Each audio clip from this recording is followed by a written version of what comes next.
Hello, America. I'm Mark Levin. This is Life, Liberty, and Levin. We have a great guest, Speaker Newt Gingrich. Good to be with How you. are you, sir? Good. It's a pleasure. Whole hour. Yeah. How often do you get that? Not very. Well, I don't need to introduce you. Everybody knows who you are. But I want to talk first before we get into the election, because I think it's a crucial election. There are certain issues I want to talk about, certain candidates I want to talk about, the media and so forth. But before we do, I think a little background is useful. You're a historian, and Donald Trump, I would argue, is one of the most conservative presidents we've had in modern history. Now, he may not be a conservative, based on philosophy, but I think he's a conservative as a result of common sense and his background as a developer and so forth.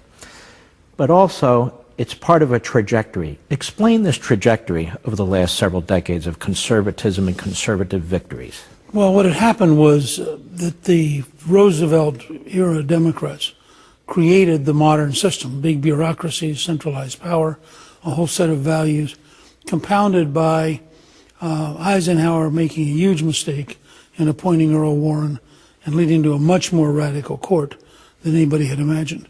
So by the early 1960s, you had a reaction building in the country that said government's too big, our policy against the Soviet Union is too weak, taxes are too high, and frankly, we don't want Washington running our lives. The guy who personified that was Barry Goldwater, and he wrote a little book called Conscience of a Conservative, which came out in paperback.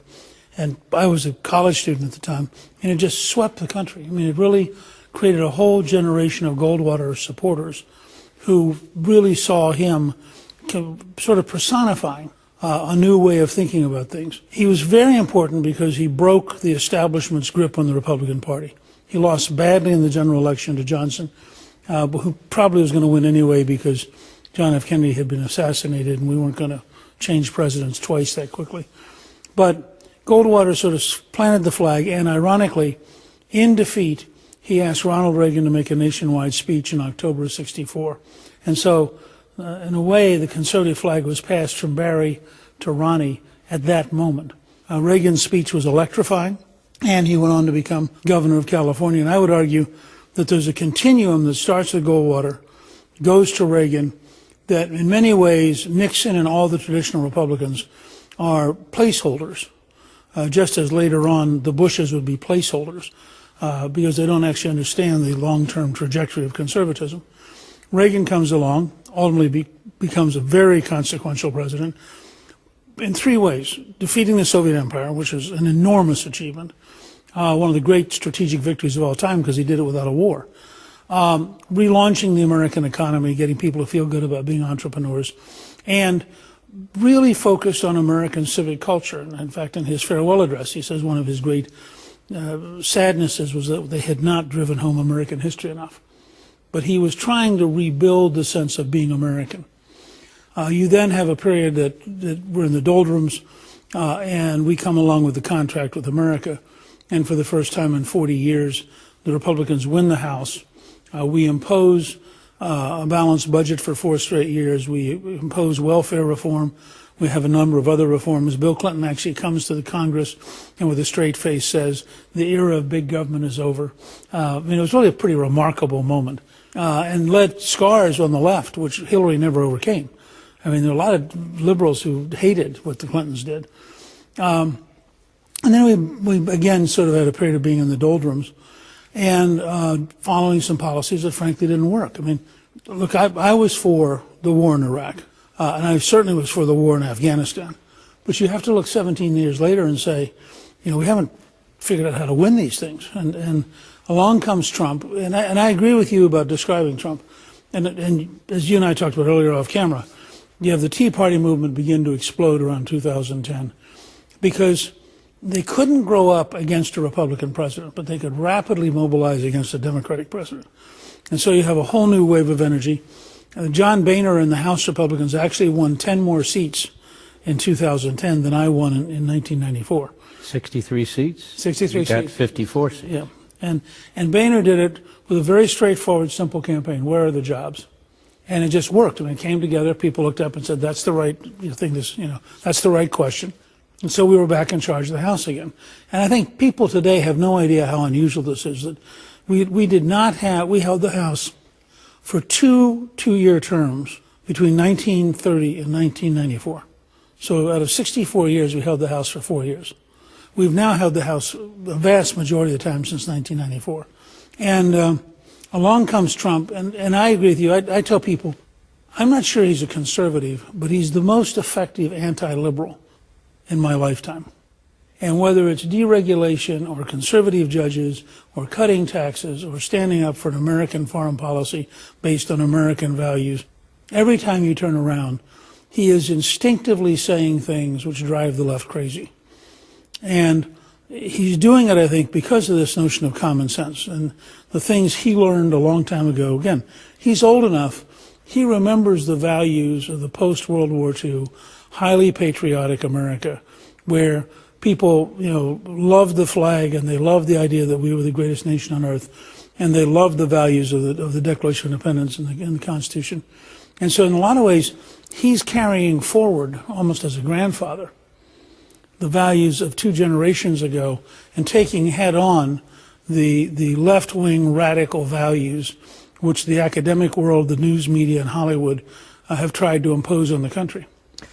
And yet it seems to me, Newt, that he wasn't always this way. It wasn't always coming toward a conservative conclusion. He had a background as a Democrat, as a Reform Party supporter. He backed some liberals. And I think, as he's been president, that these things have crystallized for him. That sitting there, where the buck stops there, and seeing these policies, seeing the impact of these policies or potential impact of the left's policies, using his common sense and using his business background and so forth, and he's an incredibly intelligent man, and he's sitting there and saying, no, that's not right. And when you really think these things through, he comes, and many people come to a more conservative perspective. I think that's partly true. I think the Donald Trump between 1983 or 4 and as early as the 80s, Oprah Winfrey's asking him if he's going to run for president. He's a very young guy at that point. That Donald Trump, I think, was stunningly shallow and was sort of for whatever we're for, because, that's what we're doing. And gradually began to change. And I think that it is watching Obama that drove him to the right. Because it was just clear, in a sense, Bush and the failure to win in Iraq and Afghanistan drove him into a harsh critique of American foreign policy. And Obama's entire approach to policy drove Trump to just say, this is crazy. I remember years ago I had the opportunity to spend time with the founder of Singapore, who had been the great leader who created a remarkably successful country. And I asked him, what was the base of what he did? And he said, I was a graduate student in Britain during the Labour government right after World War II. And every time I would encounter a problem, I'd ask myself, what would Clement Attlee and the socialists do? And I would do the exact opposite. And it worked every time. And I think in a sense, Trump came out of the Obama years having been driven to a much more practical businessman, common sense approach. And because he wanted to run as a Republican, he began to acquire allies like Dave Bossie and others who were naturally in the conservative movement. Sean Hannity is probably in some ways, ironically, his closest advisor in that period. And you can't do the Hannity show once or twice a week and not gradually become a conservative, because it just doesn't work. And then I remember Clista and I were in the meeting here in Washington, his first visit to Washington as a candidate, where we're sitting around and people, your point, people kind of going, is this guy a total opportunist? Why would I believe him?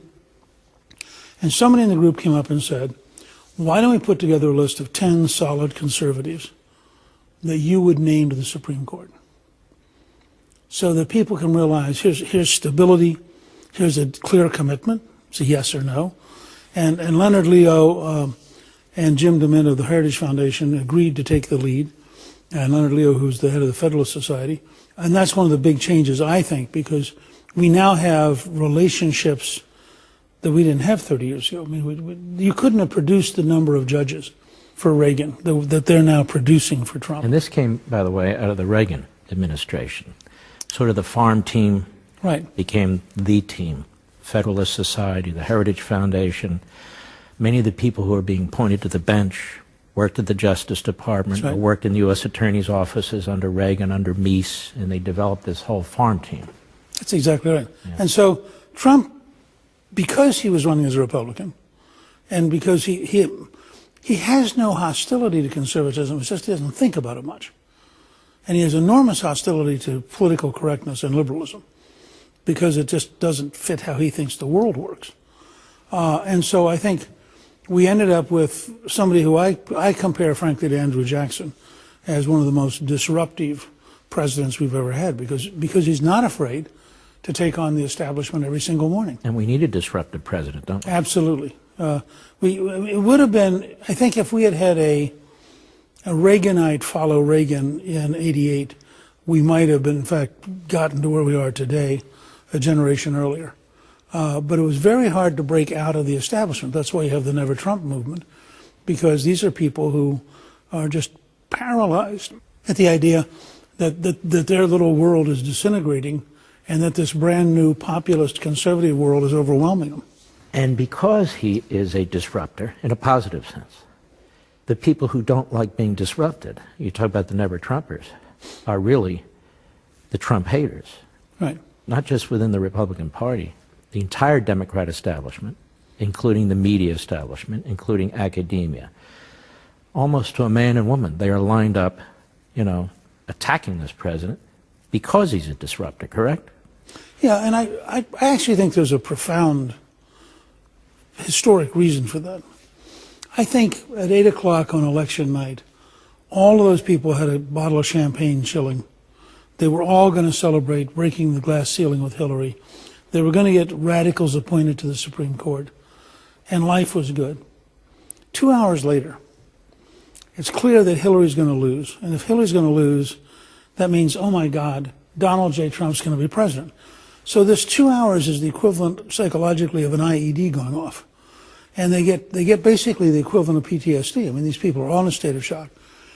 They try to recover, and this is part of Trump's genius. Every morning they wake up and they think this could be a better day, and then he's already tweeted 6 times before they get awake, and they go, oh my God, he's still president, and they go right back into the PTSD. And so what you've had is a collective psychotic experience by the entire left. We would then get together in sort of therapy support groups called fundraisers and cocktail parties and what have you, and they all talk to each other, and they get hysterical. And so, I mean, Max Boot, who's a good historian, wrote at one point he'd rather vote for Joseph Stalin than for Donald Trump. Now, that is an insane comment. I mean, Stalin killed well over 30 million people, but it was just that sense of the mood and, trying to express how deeply he felt. I'm going to ask you what all of this has to do with the upcoming midterm elections and how you compare this to other midterm elections. Is it as important and consequential as so many people have said, or is it just another election? Newt Gingrich, this midterm election, what does it have to do with Trump? Does it have everything to do with Trump? And how historic is this midterm election? Well, I think it's a very historic election because I think Trump is a very historic, disruptive figure. And if at the beginning of the year the great blue wave had actually emerged and they had won the Senate and the House, I think Trump would have been in real trouble, and there would have been a sense he was repudiated. Now, I went out on a limb this week and said, look, I think it is more likely that we will have 57 Republican senators than that Schumer will be the majority leader. Now, that's a conditional bet, but I think that the odds against Schumer are now so bad that and I think we could get as high as 58 or 59, but that would take winning in New Jersey and winning in Minnesota. It'll be a red wave almost. Well, that would mean if we got that many, it would be a red wave. I think in the House, where we had an unusually large number of retirees, that they're having to fight their way back. But I think with leadership from Kevin McCarthy and Steve Scalise and others, and with a lot of fundraising by Paul Ryan, they're certainly within fighting distance. And I've told people I think it's probably somewhere between 229 Republican, in which case we'd be a majority, and in a worst case about 204. And what is a majority? How many do you need? 218. 218. And so, and we currently, right now, I think we're at 241. So you're fairly optimistic. I'm very optimistic in the Senate. And I'm pretty optimistic overall. And I think we still have, almost 10 days to get to the election. And in 2016, we actually got stronger every single day. Well, the early numbers, and they are that, from NBC, among others, they're looking at a number of these states. And other than Nevada, some of these other states, Georgia, Florida, Texas, Montana, early voting, where they actually monitor it by party, the Republicans are turning out in larger numbers than the Democrats. Now, the independents are turning out too. Who knows how they'll go? What do you make of that? Well, I think, first of all, there's clearly not going to be a giant blue wave. You also have, in a lot of these states, in Nevada, for example, we have a very important Senate race. I think Dean Heller's going to win. In Arizona, we have a very important Senate race. And this is a good example of what's happening to the Democrats. They nominated a congresswoman named Sinema, who turned out to be a real radical, and led anti-war demonstrations in a pink tutu, went on a radio show and said that she thought it was okay for Americans to join the Taliban. And while you could say, well, that was years ago when she was young, she can't bring herself to say she was wrong. I mean, Martha McSally, who's the first American woman in combat and as a fighter pilot. Fighter pilot, yeah. Has been after her, and McSally keeps drawing the distinction. She said, look, I served with people who were killed by the Taliban. And you can't say it was wrong for an American to join our enemy? And it's almost a Jane Fonda moment for those of us old enough to remember the Vietnam War, where, and Sinema just can't get off of it. I mean, why are the Democrats nominating people like this? You look at her, you look at the governorship race in Florida. Gillum is a radical leftist. You look at Georgia, you've got Stacey Abrams. She's a radical leftist. Right. This Robert Francis O'Rourke, who likes to be called Beto for some reason, he's a radical. And so they have nominated almost across the board for these statewide offices, these hard left-wing radicals. What's that? One of my favorite lines was Ted Cruz, who was referring to Comrade Beto. The party has so fundamental, and people don't notice this, has so fundamentally transformed as an institution. Yes. I think two things. I think, first of all, a lot of the current hard left was really outlined in a terrific small book by Matt Bai called The Argument. Bai is a New York Times reporter. He wrote it back in 2006, 2007. And it really, in retrospect, I read it at the time, and it sort of indicated Hillary was going to have a hard time. Obama has a small role in the book. You don't see Obama necessarily emerging, but you clearly see that at least half the party opposed Hillary because they thought her husband had sold out.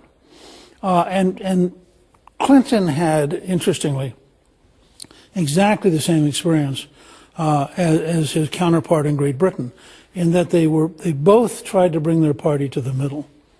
They were both, in the end, repudiated by their party because the left wing of their party was the dominant wing and the wing that has all the energy.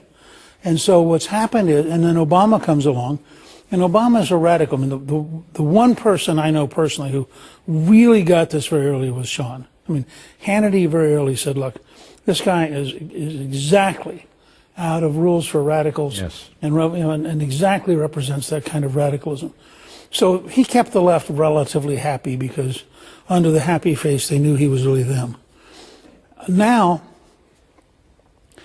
I would say 60% of the Democratic Party today is a radical party. Kevin McCarthy had it exactly right the other day when he said, this is now a campaign between America and socialism. It's not between Democrats and Republicans. And I think this is now the Socialist Party of the United States.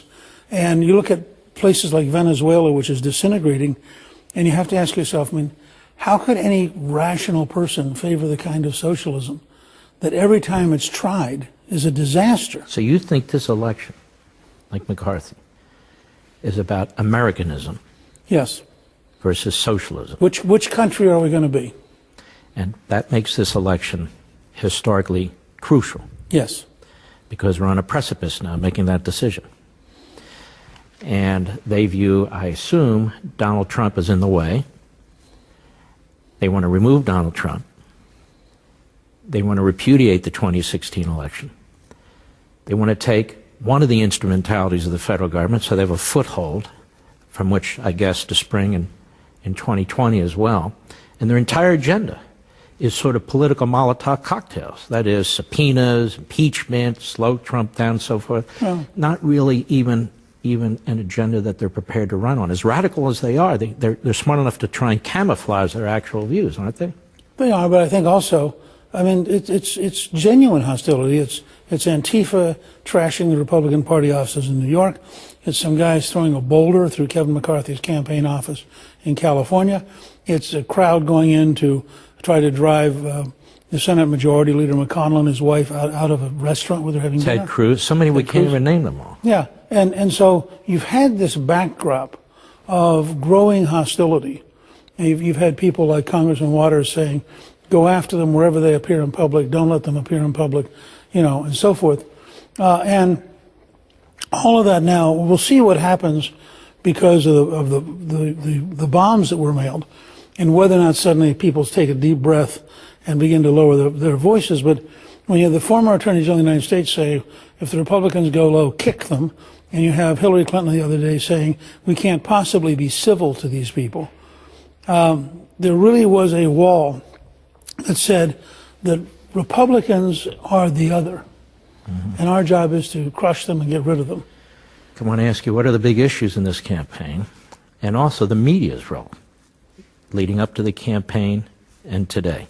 And you look at Antifa and Black Lives Matter, and how they really have played down Antifa and Black Lives Matter and other radical organizations, and the things you listed earlier, and there's a long list of the harassment of Trump officials and Republican officials in restaurants and so forth. And then last week, the president calls himself a nationalist. Now, I'm not a nationalist. I'm a constitutional conservative. But I know what he meant by that. He meant Americanism. America first. And they insinuate or flat out say he's Hitler. He's comparing himself to Hitler, and that Trump is too foolish. He doesn't even know he's comparing himself to Hitler. Well, actually, the new nationalism speech was given by Theodore Roosevelt. It is a progressive part of their ideology, or at least it was. And I'm thinking, how in the world do you compare this president to Hitler and Stalin and then take from that that he's a racist? He hasn't done anything that suggests that. And so this is a mantra that they keep pushing, a propaganda that they keep pushing. And then I ask myself, are they trying to influence the election? Are they just trying to destroy the man? Are they trying to remove the man? What is your take on this? Well, I think the level of hostility is beyond anything we've ever seen. I think the last study said 92% of the news media was hostile to Trump, of the actual coverage. You went story by story by story. I think if you were openly pro-Trump in the New York Times newsroom, they'd fire you, or the Washington Post. They would just fire you. I mean, they say, clearly you don't understand, you shouldn't be here. I mean, to take the example about what Trump was saying about nationalism, really one of the great magic moments in American history is Benjamin Franklin, who goes to England to represent the colony of Pennsylvania, and after 7 years realizes that he will never be accepted as an Englishman, that the aristocracy simply will not accept him, even though he was a world-famous scientist and a very wealthy man. And people have said he left as a British subject, he came back as an American. And in a way, this thing about being an American starts there. And I think it's important to recognize that what Trump is saying, when he uses the word nationalism, isn't at a level of the federalist, anti-federalist arguments. Right. But it's saying, look, these guys on the left want to basically sell our country out for some kind of global cause, whether it's the Paris Accords or the International Criminal Court or the United Nations. You know, I tell people the reason that John Kerry runs all over the world the way he does, and the reason he still sees the Iranians, is that in Kerry's mind, he was never really the American Secretary of State. He was a world Secretary of State doing good things on behalf of the world. And which is why I don't think you could charge him with the Logan Act, because you'd have to be an American in order to be charged with the Logan Act. And Kerry's not psychologically an American. He's psychologically a person of the globe, and would regard people who care about America as sort of pygmies, you know, obsolete. Now, the issues in this election, what are the top 2, 3, 4 issues in this right now? Well, I mean, number one, which doesn't get much coverage because it's working, is the economy. If we didn't have a great economy, Republicans would be in desperate trouble. But the economy is so good that in district after district, people are saying, no, wait a second. I'm not sure I want to throw out the guy that gave us the lowest black unemployment in history, the lowest Latino unemployment in history, tremendous job growth compared to the last 10 years. Second is a huge... And by the way, there's very little reporting on that. Of course, because it's positive. But people know it. People talk about it. They see it in the business news. They live it. They live it. The second thing, I think, is the fight that is underway between whether we fix the health system incrementally with practical, common sense steps, or we jump to a government-run big health structure. And there I think the Democrats made a mistake because they embraced Medicare for All, which is a great slogan and a terrible program. And as a result, it's been torn apart. The president himself wrote a tremendous op-ed, I think in USA Today, just taking it apart.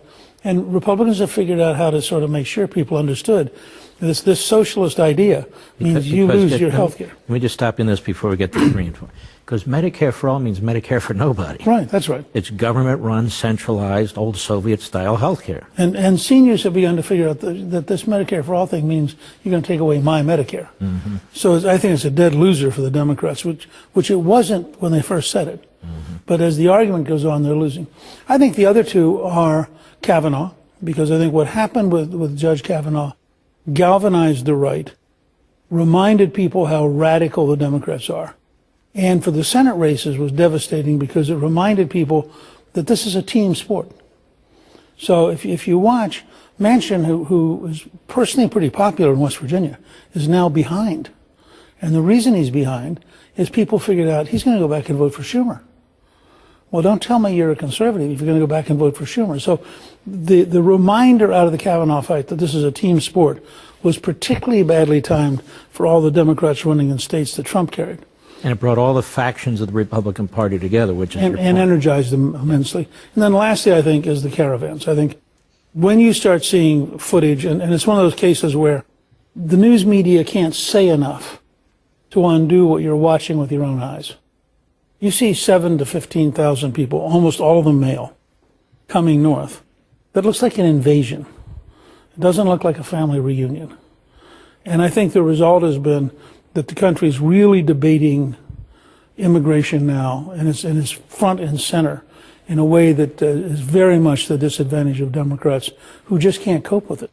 Newt Gingrich, let's look at a couple of these races that come to mind. Let's take a look at Florida. Now, Florida is the third most populated state. It's crucial for Republicans. You start losing states like Florida, you can't win. If you lose Texas and Florida, there's no way you can win a presidential election. But these are very, very important states. You've got a governorship race there, Ron DeSantis and Andrew Gillum. Ron DeSantis is a war veteran. He's a Harvard graduate. He served a brief time in Congress, but he's shown himself to be a leader, a solid conservative, a Trump supporter. You have Gillum, the mayor of Tallahassee. It's a corrupt city. The murder rate's through the roof. He pushes taxes through the roof. He was Bernie Sanders' candidate. He's worked for People for the American Way, Norman Lear. He's backed by George Soros. And I watched this debate last night, and he keeps bringing up race. He's under investigation, among others, by the FBI, and he says it's because of race. What is your comment on that? Well, I think, first of all, most people in this day and age, when they have a guy stand there and say, I had to take the tickets to Hamilton, which were, by the way, I think $1,800 a piece, because I was black. What is he saying to us? I mean, that it was okay to be corrupt if you're black, or that it's not corrupt by definition if you're black because it's never corrupt. Then it turns out that he also took a trip to the Central America with the same FBI guy.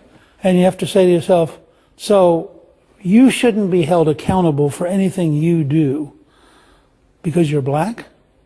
And I think it actually is a disservice to every African American in the country to have a politician at that level who, faced with their own personal corruption, hides behind the issue of race. Because then, I mean, he's in one level, he's sort of smearing every single person who's African American. And that's just wrong. This is about him personally. I agree with that. I mean, it had nothing to do with race. It was an undercover FBI agent. They're investigating a corrupt city. And they're investigating the mayor as part of it. And the fact is, he took the tickets to Hamilton, which he didn't pay for. The taxpayer paid for it. And the fact is, he took the hotel room. And the fact is, he went to Costa Rica. It's nothing to do with race, and I agree. To bring that up is really a disservice to African Americans, but it's a disservice to the people of Florida, too, to play that kind of game. And the media has largely, the national media, not the local media, has let them off the hook. Let's take a look at another race. We have Texas. Ted Cruz seems to be doing much better now against Robert Francis O'Rourke. I won't call him Beto. That's his deal. He can call himself Beto all he wants. But O'Rourke, he's another guy who's hardcore leftist. He was a leftist for a few years, representing El Paso in the House of Representatives. He's backed by Hollywood. He's backed by Manhattan. He's backed by the usual leftists and billionaires and so forth. What do you make of that race? Well, Texas is a place where liberal hearts get broken. Yeah. I mean, 4 years ago it was Wendy Davis. She was the great hope. She was going to bring them a governor as a liberal Democrat. She crashed and burned. It's going to be doubly interesting in O'Rourke's case because he has raised so much money. I think he's raised $68 million. Unbelievable. If he loses with $68 million, at some point there's going to be kind of buyer's remorse. They're already talking him up for 2020 presidential run. Which you have bizarre. To think, well, works for me. I mean, you have to think it's kind of bizarre. He started this race, and in midsummer, it looked like he was going to be a serious candidate. But Texas is a conservative state. Cruz is a very smart, effective guy, and you got back down to basic issues, you know, gun control, right to life, balancing the budget, smaller government, the kind of things where left-wing Democrats don't do very well. Let me give you one more. I got 1 minute on this. Stacey Abrams against Kemp in Georgia, another radical. Sure. Well, I think in the end Stacey Abrams loses because she's both a radical and she is totally Atlanta. She has no idea about the state outside of Atlanta. And I think that it's beginning to be clear, whereas Brian Kemp as Secretary of State represents the whole state, my guess is he'll win by 4 to 6 points. Michigan. John James, a wonderful candidate, African-American, combat veteran, successful small businessman, gets almost no national attention, CNN, MSNBC, all but ignore him. Debbie Stabenow. If he gets enough money in the next week, and if there are a couple of breaks, he'll win. The most recent poll that just came out showed the governor's race much closer, the lieutenant governor's race much closer. I mean, everything in Michigan is coming together and getting much, much tighter. That would be one of the biggest upsets, but he's such an attractive candidate and has such a great background. And Stabenow's been around a long time. He really is a great candidate. 10 seconds. McCaskill, Hawley, Missouri. Hawley's going to win handily because McCaskill made a comment that she didn't need any of rural Missouri as long as she carried St. Louis. There ain't enough votes in St. Louis. And she can only conceal her left-wing beliefs so long in a state like Missouri, and at this point, she's been unable to conceal them. Newt Gingrich, it's election night.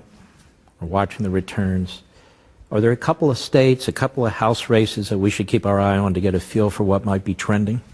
Well, I think in the House, if you look at Barbara Comstock in Northern Virginia and Dave Bratt down around Richmond, those two races are really important signals. And if the Republicans keep both of them, there is no possibility the Democrats get control of the House. Mm-hmm. If we lose both of them, then it could be a really long night. And I think that they're really central as a weather vane of what's going to happen. I think in the Senate on the east side, Bob Hugin is running a great race in New Jersey. It's a long shot race. If he's winning in New Jersey election night, it's going to be a really long night for the Democrats. Let's say he loses and it's close. Well, then it's potentially going to be a long night because then you go further west where Karen Housey, for example, is running against the appointed replacement for Al Franken.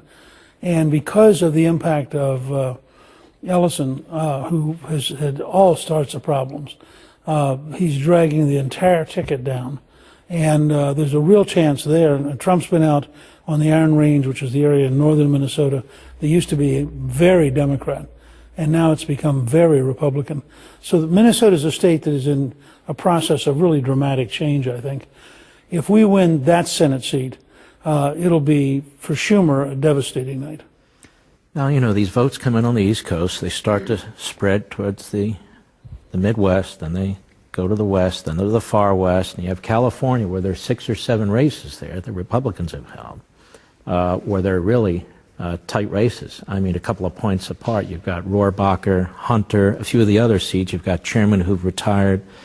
I think, tell me if you agree, I think what the media will do in this country is the report in such a way, quote unquote, is to try and get the Democrats out, try and get the Democrat base out, because they know if it's close, they need those 6 or 7 California seats to put the Democrats over the top. Am I being too cynical or am I being realistic? No, that's exactly how it works. I mean, I remember in 2000, they would hold up states that were going for Bush and not call them, while they were calling states that were going for Gore. And so early in the evening, they were giving you this impression of a totally one-sided election for Gore.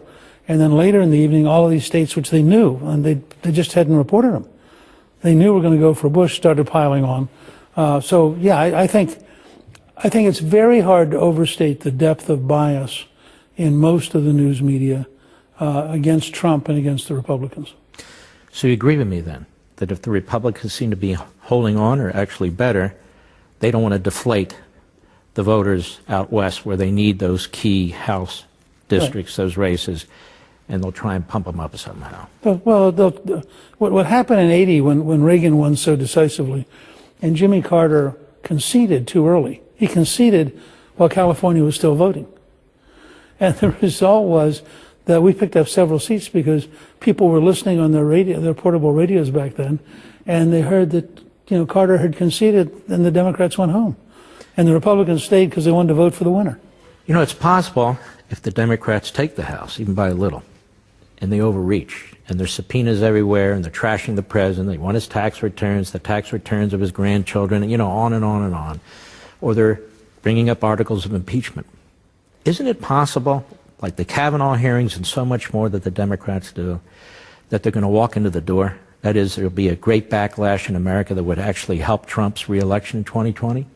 I think it's very possible. I also think it's very possible the Democratic Party will just split between the hardliners who are rabid and want to go and bite Trump's ankle, and the more moderate ones who just think we got to do something positive before the 2020 election.